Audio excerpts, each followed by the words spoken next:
ఏందమ్మా కూరల్లో ఏమన్నా ఉప్పు లేదు, కారం లేదు, సప్పగా ఉండయి. ఎట్లా తింటారమ్మా కూరలు?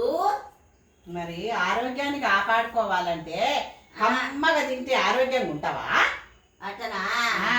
మరి ఉప్పు ఎక్కువ వేసింది అనుకో బొక్కలు అరుగుతాయి, కారం ఎక్కువ వేసింది అనుకో నరాలు గుంజుతాయి.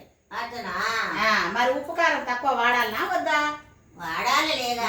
మరి తక్కువ వాడితే నువ్వు హాస్పిటల్ పోవు, రోగానికి మందులు పెట్టవు, పైసలు మిగులుతాయి, అట్లనా? ఆరోగ్యంగా మంచిగా ఉంటావు. మరి ఇక రోజు తీపి కావాలి తీపి కావాలి అంటావు నాతోటి. మరి బెల్లం చేసినా చక్కెరతోటి చేసినా తీపే కదా. మరి అది తిన్నాం అనుకో షుగర్ పెరుగుతుంది.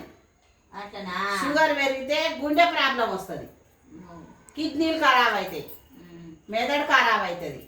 మరి ఇవన్నీ మంచిగా ఉండాలంటే తినే పద్ధతి మరి తినాలి కదా. అట్లనా? అది కావాలి ఇది కావాలి అని భూగడికంటే మరి తర్వాత హాస్పిటల్లో పడితే నీ ఖర్చు ఓడిపెట్టాలి. ఏ పాట సంపాదించినావు?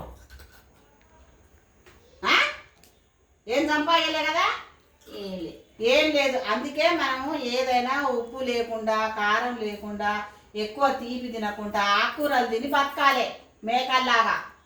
సరేలే. ఇప్పుడు సరేలే అంటావు, నేను అసలు బాగానే బెల్లం గడ తీసుకొని మింగుతావు. మన పిల్లల కాడ చాక్లెట్ గుంజుకున్నావు ఎందుకమ్మా? బడి పిల్లల కాడ గుంజుకోలేదా స్వీటీ? గుంజుకుంది. గట్టాంటి పనులు చేస్తావు. మరి షుగర్ ఎక్కువైతే ఎవరికి ఇబ్బంది?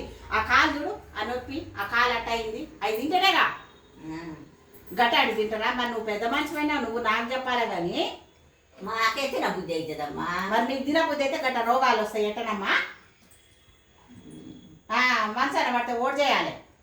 ఎప్పుడైనా కానీ నేను ఏది పెడితే అది తినాలి. నేను ఎట్టుండమంటే అట్టు ఉండాలి.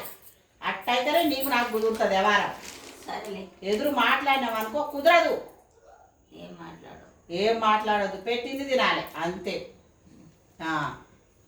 ఇక్కడి మళ్ళీ లడ్డు తింటావా?